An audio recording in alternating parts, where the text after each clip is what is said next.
What's up, everyone? NanMans here, and we're doing another cube video today.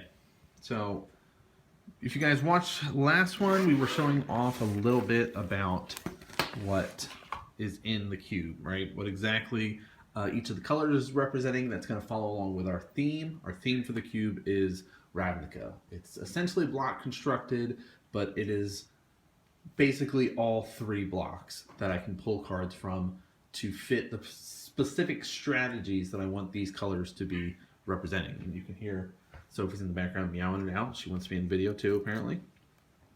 But we showcased Azores last time. We got to bounce around, showcase a couple other ones. But I figured, why don't we just keep doing that for this episode and show off some of the other different sets, essentially the colors, right, that we are going to be representing for each guild. Why don't we do Rakdos? Seems like a good one to showcase. There'll be specific breakdowns of numbers in the description down below if you want to see exactly how many of each specific cards there are, whether it's how many creatures, how many, how did I do? I think I did it this way last time.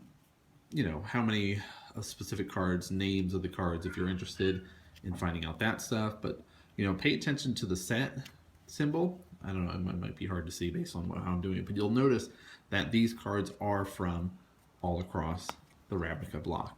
Now, there's specific themes that each of the colors are trying to do that I've discussed before. You can see I really like this Unleash idea from Rakdos, being able to kind of get out there, either kind of almost like that Riot ability, essentially, right? You're going to either get +1 counters or something else is going to happen, kind of thing.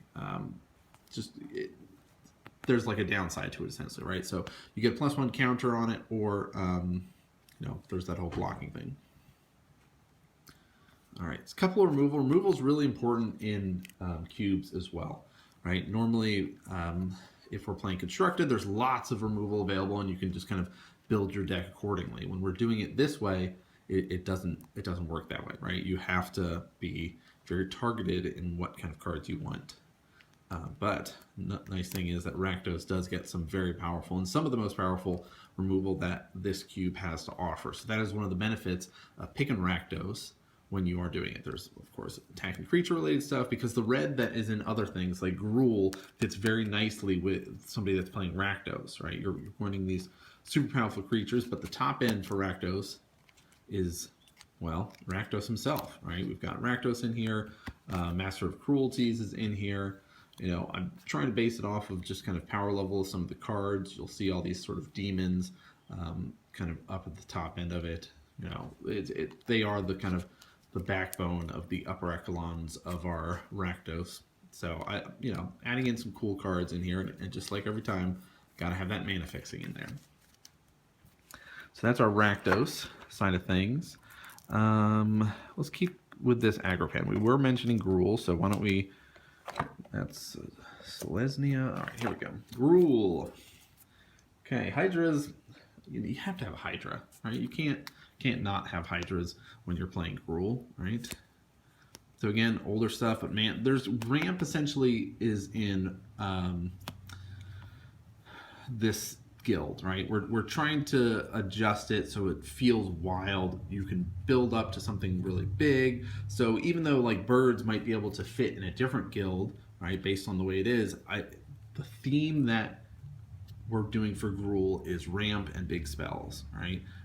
There are some kind of aggro related stuff that's in here as well if you want to do that, but again, you're going to see a lot of that ramp theme in here. Here's our riot ability that we were talking about.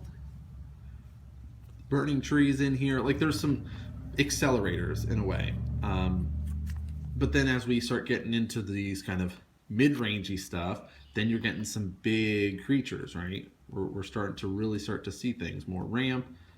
Again, it could fit in other guilds, but for this cube in particular, we're going to be going for red, green are our ramp type strategies. This isn't even quite really something that could be fit into any guild, right? But because if you look through all of our multicolored spells that we're doing, all the really good creatures that we want to be casting here are multicolored. So I figured, hey, it's ramp, it gives card draw off of it. We're going to fit that in for our Gruul style of things here. And both Borborygmos got to be up at the top end here. And more ramp, right? Got to have that ramp. So that kind of gives you an idea. So if somebody was going to be picking stuff out of one of those two, they know exactly what sort of strategies that they can be able to expect, right? This is very in-your-face aggro. It's got removal in there to kind of clear the way so you can kind of keep the pressure up. While this side of things, we're going to be doing a lot more of ramp, you know, building up, and now we're going to play something big and scary. We're going to kick this Hydra, essentially. We're going to play Borborygmos, right? So there's a lot of power on the top end, while the early end is more ramp. So it previously in older iterations of the cube, this was very similar to this. They both were very aggro and in your face, and so I wanted to separate them and put the cards in here that were very specific to that strategy that guild is trying to do. So let's look at one more list today. Let's do the Selesyna one to show you why I've grouped these guys together, right? These strategies that the cards are going to do. Let's see if you guys can start picking out the themes. You know, it should be pretty easy after the first couple cards what sort of strategy that we want Selesyna to be doing. So yeah, we're doing tokens essentially. That's how, if you want to play tokens, this is going to be the deck for you to be trying to draft. Now we've got some pretty powerful cards in here. There is discard based effects, so this actually can be relevant in your hand. Plus, hey, 3 mana for a 4/4 when you're playing a limited format seems like a pretty good one here. So we've got stuff from across all sets, like we've been talking about, basically continuing up with our theme. This one could go in Gruul either way, but because of the number of creatures and it's a token-based strategy, it's going to be stronger in this than it would be in our normal kind of Gruul-based style of play. So, love the Luxodons. So, kind of have them in there, of course. But you get the idea of it's a populate deck, right? That's really where it's going to be carrying. It's going to go wide. It's going to make a bunch of tokens. We've got a bunch of little guys, and then you've also got some bigger stuff, right? You can get out there later in the game and have those bombs drop. I just think this card's cool. I have yet to see people cast it. So we'll see with more token generations that has been tweaked for it, a lot of lower stuff. Maybe someone can get lucky, but I have yet to see someone cast it. So that's right on that cusp for me of like, all right, there might be something better that fits our strategy that we need to put in here to replace this card because it's not getting drafted very often. When it is getting drafted, people aren't even getting to play with it.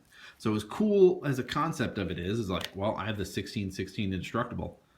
Good luck trying to beat me now. But if you can't ever get to that point, then it's basically a dead card in your deck. So, but that's kind of the Selesyna side of things. Let me know what you guys think about these specific strategies that you're now starting to see as we're really diving into the cube. We'll be highlighting a couple more decks going forward, and eventually we're going to get down to being able to play the cube and get to see a little bit more of the action with that. So if you guys like the video, make sure you're hitting that subscribe button because there's going to be more content like this coming up soon. Hey everyone, NanMans here. I'm a StarCraft 2 and Magic the Gathering content maker and commentator. Thanks for tuning in and watching, guys. Make sure to hit that subscribe button and check the description for more information about other content that I'm doing. I've also got a new podcast, NanMans Nerd Corner, which you guys can find out on Spotify or iTunes. It's got a bunch of Magic content as well as other stuff. Thanks for tuning in and watching, and I'll see you guys next game.